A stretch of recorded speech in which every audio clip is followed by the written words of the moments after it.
هذا القرآن يوحدنا لطريق الخير يوجهنا الله تعالى أنزله ورسول الله معلمنا. السلام علیکم ورحمۃ اللہ وبرکاتہ. الحمد للہ رب العالمین والصلاة والسلام علی نبینا محمد وعلی آلہ وصحبہ اجمعین. میرے بھائیو، آج میں پوری امت کے فائدے کے لیے 3 اہم سوالات پیش کرنا چاہتا ہوں اور قرآن و سنت کی روشنی میں اس کا جواب بھی دینا چاہتا ہوں. تینوں سوالات نبی اکرم صلی اللہ علیہ وسلم، آپ کی قبر شریف اور گنبد خضرا سے متعلق ہے. پہلا سوال کیا ہے؟ وقت کی نزاکت کو دیکھتے ہوئے پہلا سوال ذہن میں رکھیے، کیا رسول اللہ صلی اللہ علیہ وسلم پردہ فرما گئے اور اپنی قبر میں ہما وقت دنیاوی زندگی کی طرح زندہ ہیں اور امت کے سلام کے جواب دے رہے ہیں؟ کیا قبر کے پاس درود پڑھنے والوں کے سلام سنتے اور جواب سے نوازتے ہیں؟ یہ سوال ہے پہلا. جواب لے لیجئے، بڑا اہم سوال ہے اور امت آج تفرقے بازی کا شکار ہو چکی ہے. انہیں صحیح بات معلوم نہیں ہے. سارے مسلمان مرد عورت یہ بات ذہن نشین کر لیں کہ دنیاوی زندگی کے اعتبار سے رسول اکرم صلی اللہ علیہ وسلم پر موت اسی طرح واقع ہو چکی ہے جس طرح عام انسانوں پر واقع ہوتی ہے. اللہ تعالیٰ نے قرآن مجید میں مختلف مقامات پر آپ صلی اللہ علیہ وسلم کے لیے موت کا لفظ استعمال فرمایا ہے. اللہ کا ارشاد ہے، انک میت وانہم میتون. اے محمد صلی اللہ علیہ وسلم، آپ بھی مرنے والے ہیں اور یہ بھی مرنے والے ہیں. سورہ زمر آیت نمبر 30. سورہ آل عمران آیت نمبر 144 میں ارشاد مبارک ہے، وما محمد الا رسول قد خلت من قبله الرسل افإن مات أو قتل انقلبتم على أعقابكم ومن ينقلب على عقبيه فلن يضر الله شيئا وسيجزي الله الشاكرين. ترجمہ ملاحظہ کیجئے، اور محمد صلی اللہ علیہ وسلم اس کے سوا کچھ نہیں کہ بس ایک رسول ہے. ان سے پہلے اور رسول بھی گزر چکے ہیں. پھر کیا اگر وہ مر جائیں یا قتل کر دیے جائیں تو تم لوگ الٹے پاؤں پھر جاؤ گے؟ سورہ انبیاء میں اللہ تعالیٰ کا ارشاد مبارک ہے، وَمَا جَعَلْنَا لِبَشَرٍ مِّن قَبْلِكَ الْخُلْدَ أَفَإِن مِّتَّ فَهُمُ الْخَالِدُونَ. اے محمد صلی اللہ علیہ وسلم، ہمیشہ کی زندگی تو ہم نے آپ سے پہلے کسی بھی انسان کے لیے نہیں رکھی. اگر آپ مر گئے تو کیا یہ کافر و مشرک ہمیشہ زندہ رہیں گے؟ آیت نمبر 24. رسول اللہ صلی اللہ علیہ وسلم کی وفات کے بعد خلیفہ راشد ابو بکر صدیق رضی اللہ عنہ کے خطبے کے الفاظ ہیں، من کان یعبد محمدا فإن محمدا قد مات.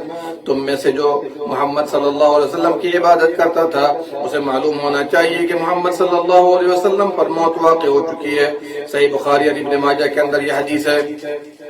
مذکورہ بالا آیات اور حدیث سے یہ بات واضح ہو گئی کہ آپ صلی اللہ علیہ وسلم پر موت واقع ہو گئی جس طرح عام انسانوں پر واقع ہوتی ہے.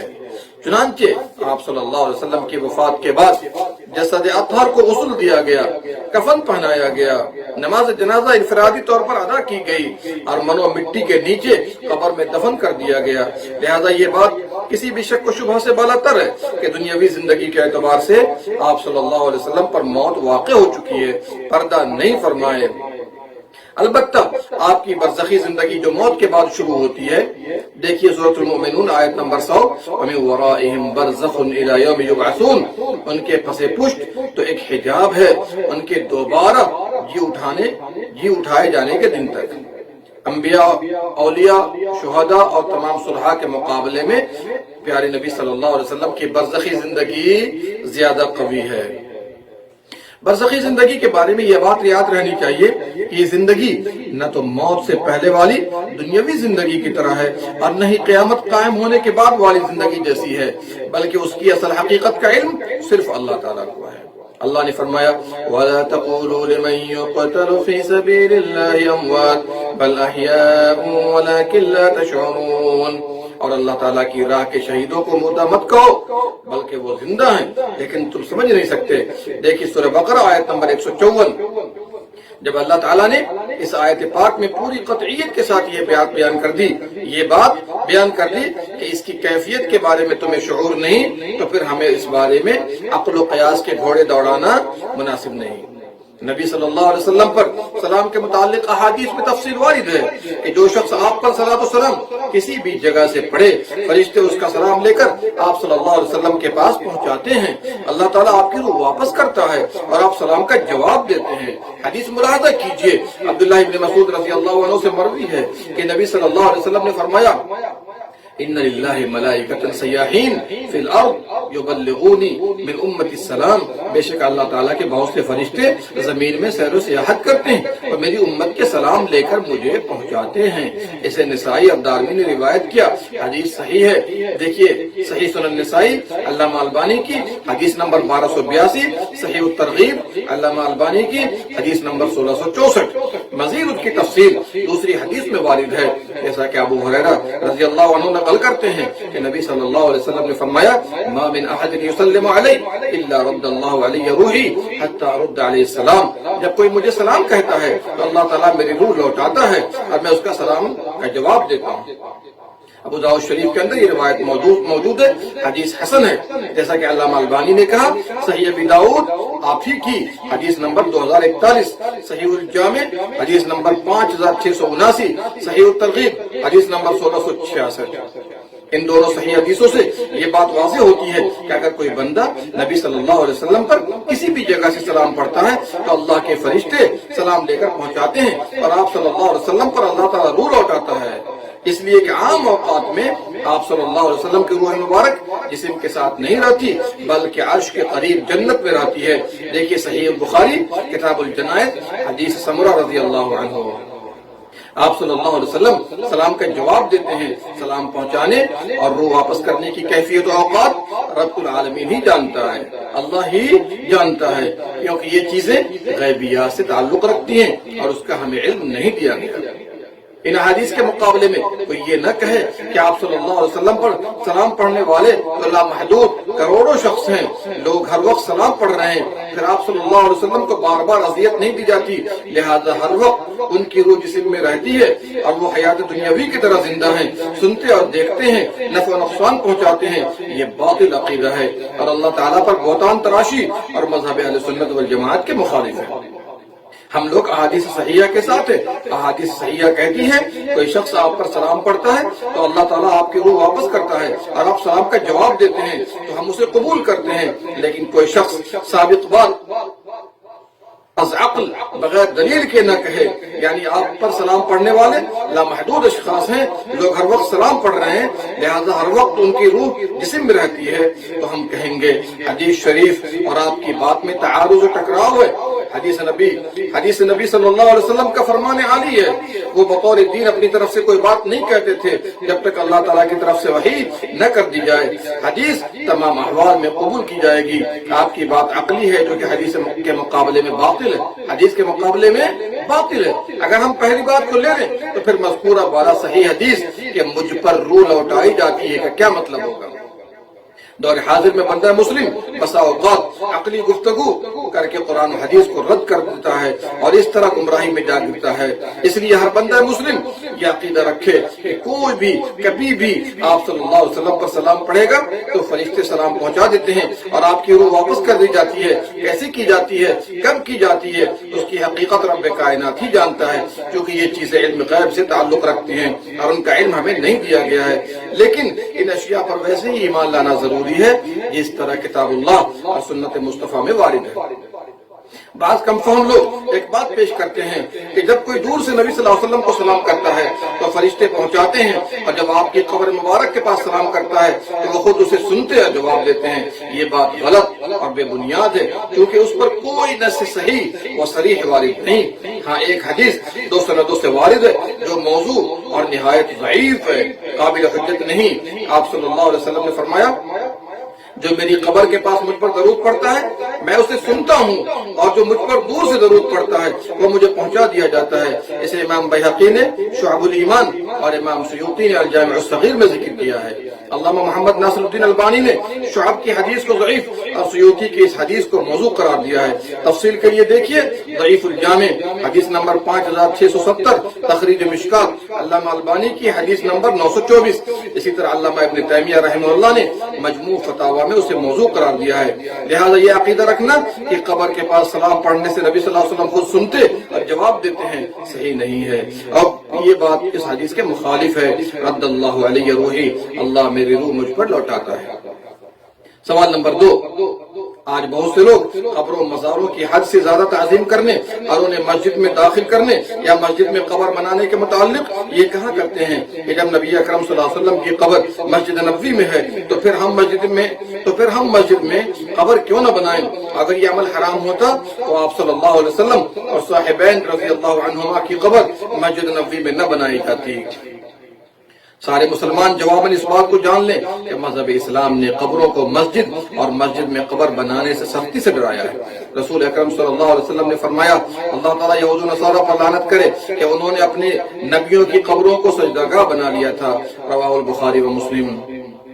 عائشہ رضی اللہ عنہ سے مروی ہے، فرمایا کہ نبی صلی اللہ علیہ وسلم کی بعض ازواج مطہرات جن میں ام سلمہ اور ام حبیبہ کا نام آتا ہے کہ ان دونوں نے رسول اللہ صلی اللہ علیہ وسلم کے پاس ایک گرجا کا ذکر کیا جسے انہوں نے حبشہ میں دیکھا تھا. انہوں نے بتایا کہ اس میں تصویریں بھی بنی ہوئی تھی. تو رسول اللہ صلی اللہ علیہ وسلم نے فرمایا ان لوگوں میں سے جب کوئی نیک آدمی فوت ہو جاتا تو اس کی قبر پر مسجد بنا لیتے اور پھر اس میں تصویریں بھی بنا ڈالتے. اللہ کے یہاں یہ لوگ ساری مخلوقات میں بدتر ہیں. رواہ البخاری مسلم. صحیح مسلم میں جندب بن عبداللہ البجلی رضی اللہ عنہ سے روایت ہے، فرمایا میں نے نبی صلی اللہ علیہ وسلم کو وفات سے 5 روز قبل فرماتے ہوئے سنا خبردار آگاہ رہو، تم سے پہلے والے لوگ اپنے نبیوں اور ولیوں کی قبروں کو سجدہ گاہ بنا لیتے تھے، لیکن خبردار تم قبروں کو سجدہ گاہ نہ بنانا، میں تمہیں اس سے منع کرتا ہوں.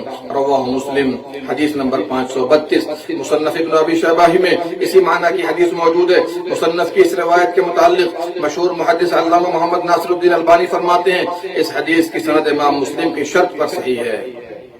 امام مسلم رحمہ اللہ نے جابر رضی اللہ عنہ سے مروی حدیث بیان کی ہے، نہا رسول اللہ صلی اللہ علیہ وسلم ان یجسس القبر وان یقعد علیہ وان یبنى علیہ.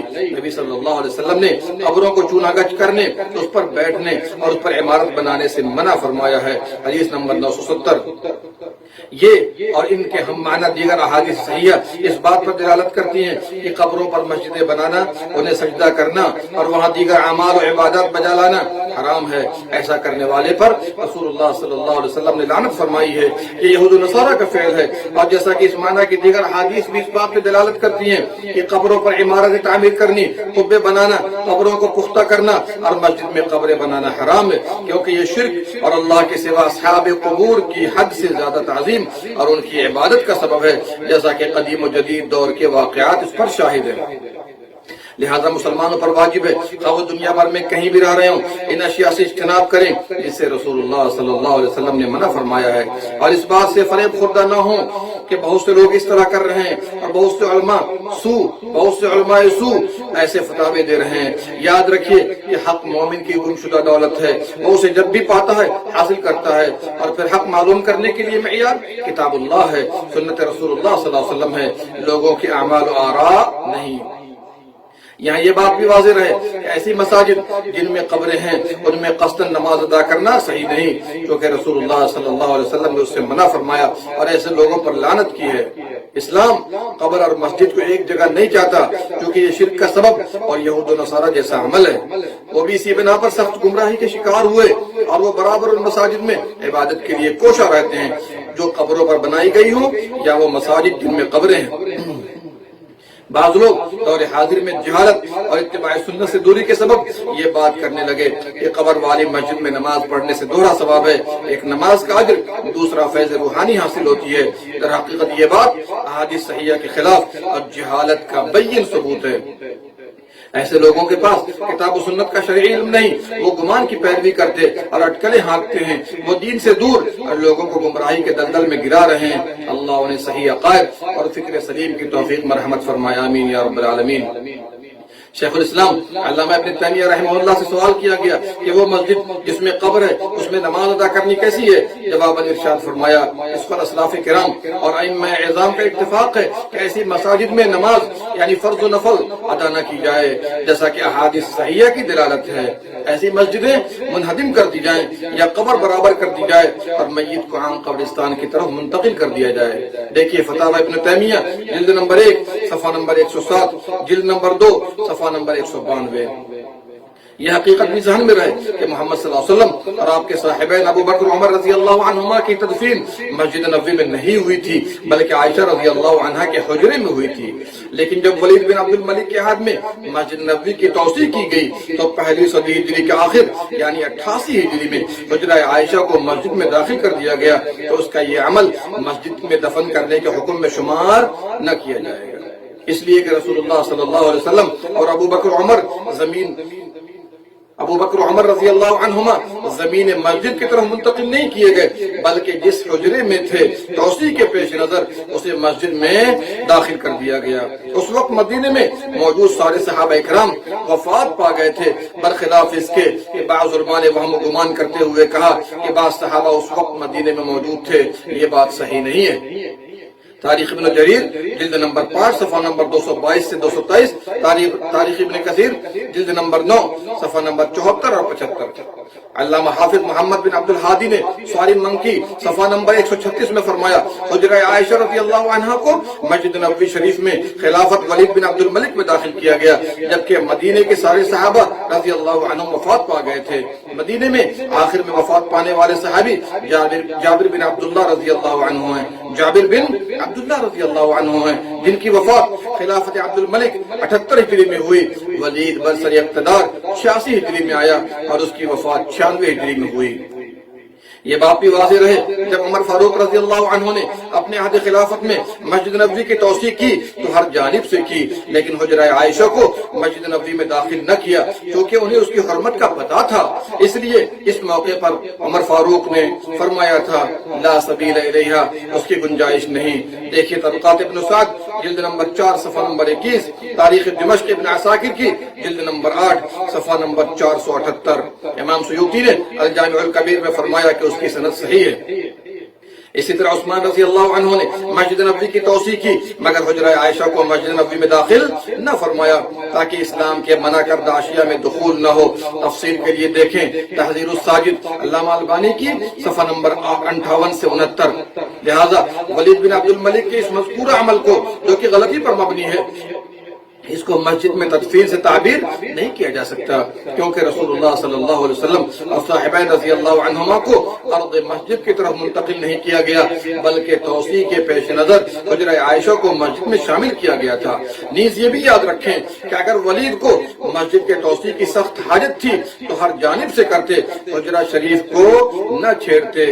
لہذا یہ عمل کسی کے لیے قبروں پر عمارتیں بنانے یا قبروں پر مسجدیں بنانے یا مسجدوں میں دفن کرنے کے جواز کی دلیل نہیں بن سکتا کیونکہ صحیح احادیث میں ان تمام امور کی ممانعت وارد ہے جو ابھی ذکر کیا گیا آپ کے سامنے، اور ولید کا عمل رسول اللہ صلی اللہ علیہ وسلم کی ثابت شدہ سنت کے خلاف ہے، قابل حجت نہیں۔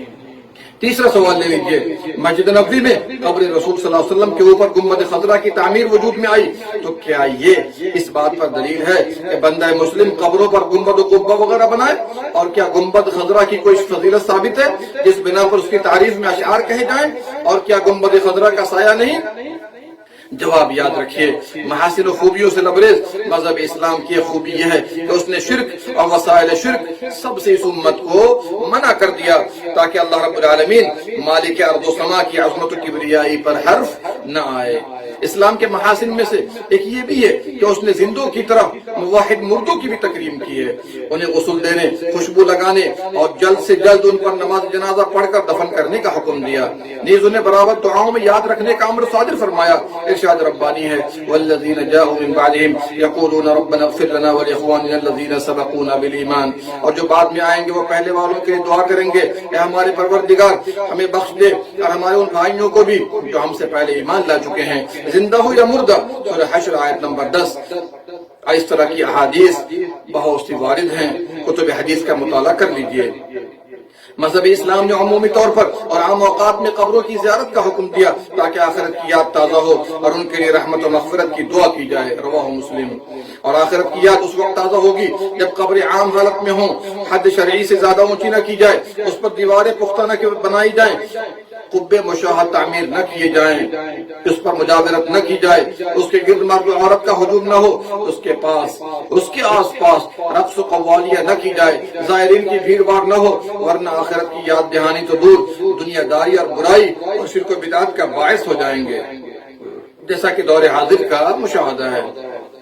اس بنا پر اسلام نے ایسی چیزوں سے بڑی سختی سے روکا ہے۔ صحیح مسلم اور ابو داؤد میں جابر رضی اللہ عنہ سے مروی ہے، نہا رسول اللہ صلی اللہ علیہ وسلم ان یجسس القبر وان یقعد علیہ وان یبنى علیہ۔ رسول اکرم صلی اللہ علیہ وسلم نے قبر کو چونا گچ کرنے، اس پر بیٹھنے اور اس پر کچھ بنانے یعنی عمارت قبے وغیرہ اس سے منع فرمایا ہے۔ حدیث نمبر 970 سنن ابن ماجہ میں، سنن ابن ماجہ اور ابو یعلا میں ابو سعید خدری رضی اللہ عنہ سے روایت ہے ان النبی صلی اللہ علیہ وسلم نہا ان یبنى علی القبر، بے شک نبی صلی اللہ علیہ وسلم نے قبروں پر بنانے سے منع فرما دیا ہے۔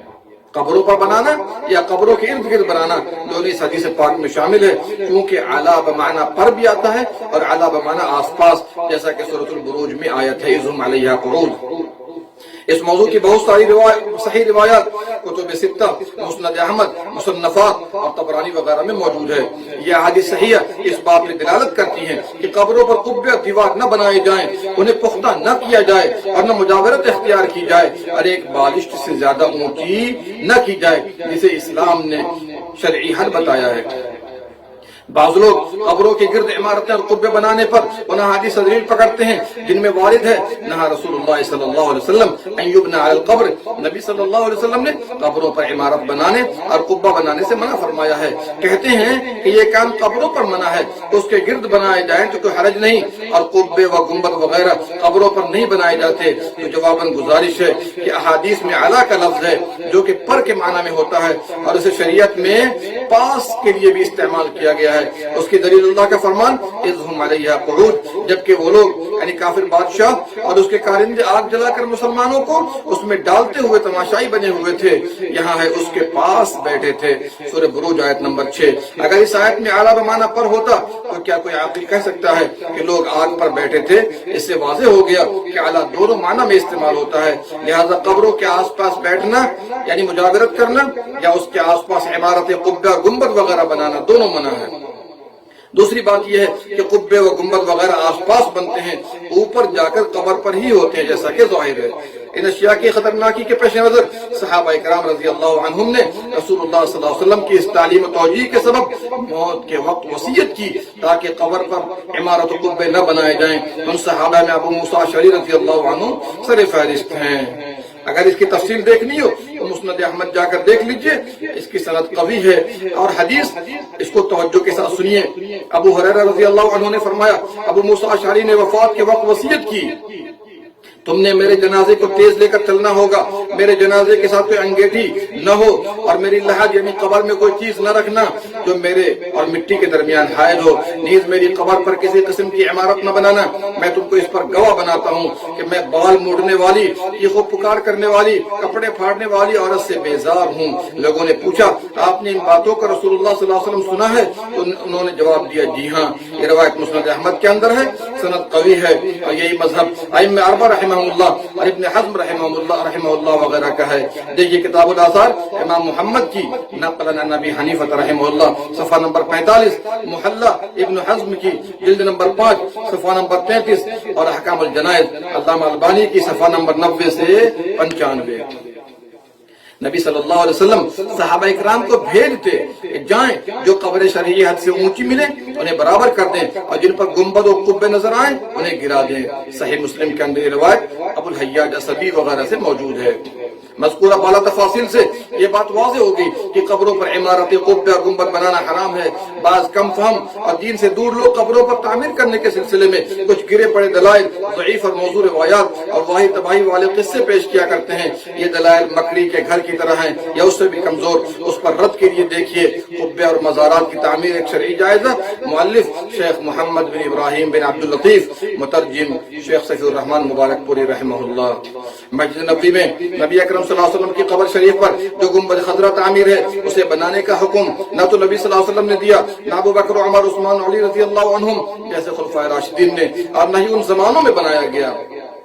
صحابہ اکرام رضی اللہ عنہم، تابعین و تبع تابعین اور ائمہ اربعہ رحمہم اللہ کا زمانہ گنبد خضرا سے خالی ہے، لہذا یہ شرعی عمل نہیں ہو سکتا اور نہیں عام قبروں کے لیے دلیل بن سکتا، کیونکہ نبی صلی اللہ علیہ وسلم کی احادیث میں سختی سے منع وارد ہے۔ گنبد خضرا کا وجود 678 ہجری سے پہلے نہ تھا، 678 ہجری سے پہلے نہ تھا۔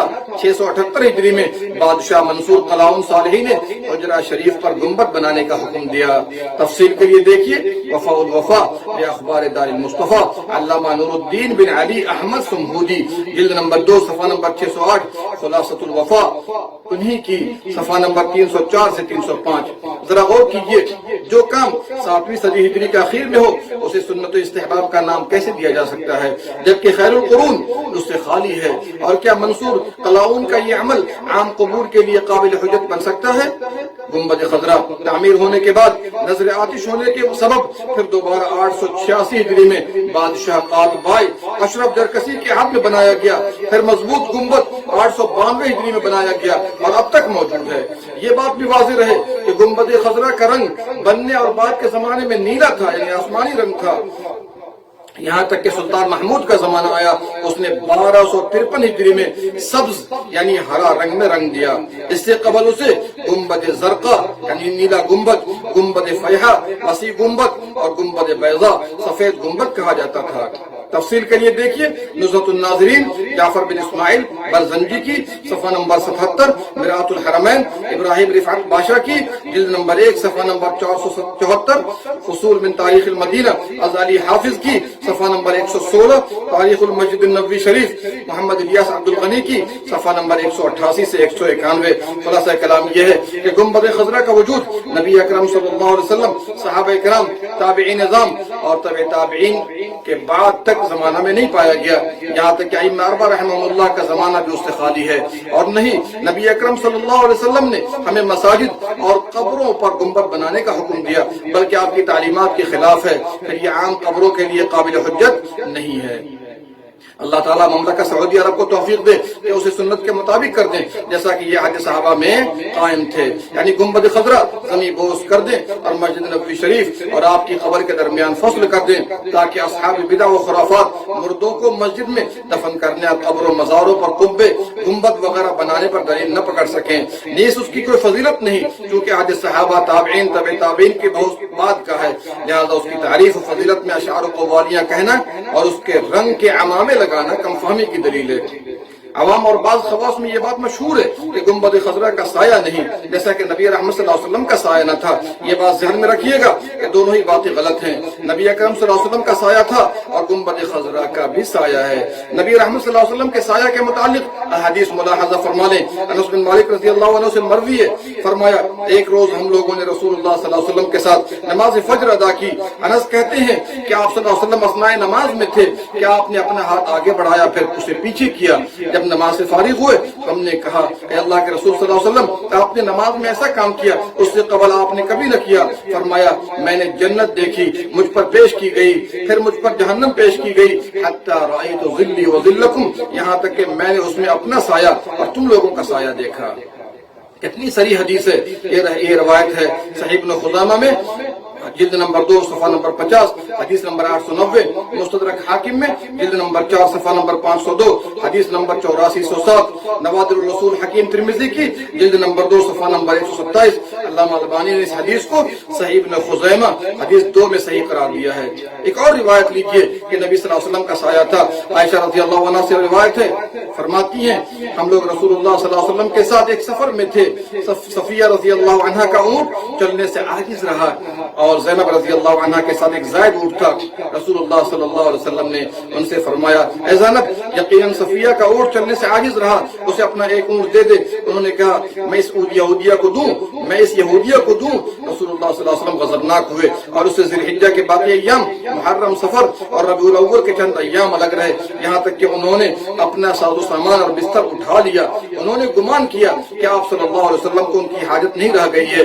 ایک دن زینب دن کے آدھے حصے میں بیٹھی تھی کہ انہوں نے آپ صلی اللہ علیہ وسلم کے سایہ کو آتے ہوئے دیکھا تو انہوں نے اپنا ساز و سامان اور بستر سابق حالت پر لوٹا دیا، پھر رسول اللہ صلی اللہ علیہ وسلم تشریف لائے۔ یہ روایت مسند امام احمد کے اندر جلد نمبر 6 صفحہ نمبر 122 اور مجموع الزوائد جلد نمبر 4 صفحہ نمبر 323 میں ہے۔ امام حیثمی نے فرمایا اسے ابو داؤد نے بے اختصار روایت کیا اور طبرانی نے اوسط میں روایت کیا ہے۔ اس میں ایک راوی سمیہ ہے، اسے امام ابو داؤد وغیرہ نے روایت کی ہے اور اس پر کوئی جرح نہیں کی۔ اس کے بقیہ روات ثقات ہیں۔ اس کے علاوہ اور بھی احادیث ہیں بخوف طوالت ترک کی جا رہی ہیں۔ گنبد خضرا کا بھی سایہ ہے، لیکن یہ سایہ زمین پر نہیں آتا، چونکہ گنبد خضرا کے چہار جانب مسجد نبوی کی چھت کئی میٹر تک ہے، سایہ چھت پر ہی رہتا ہے۔ لہذا یہ کہنا کہ گنبد خضرا کا سایہ نہیں، سراسر غلط ہے۔ اللہ تعالیٰ سارے مسلمانوں کو حق سمجھنے اور اس پر عمل پیرا ہونے کی توفیق بخشے اور امت مسلمہ کی شرک و بدعات سے حفاظت فرمائے، آمین یا رب العالمین۔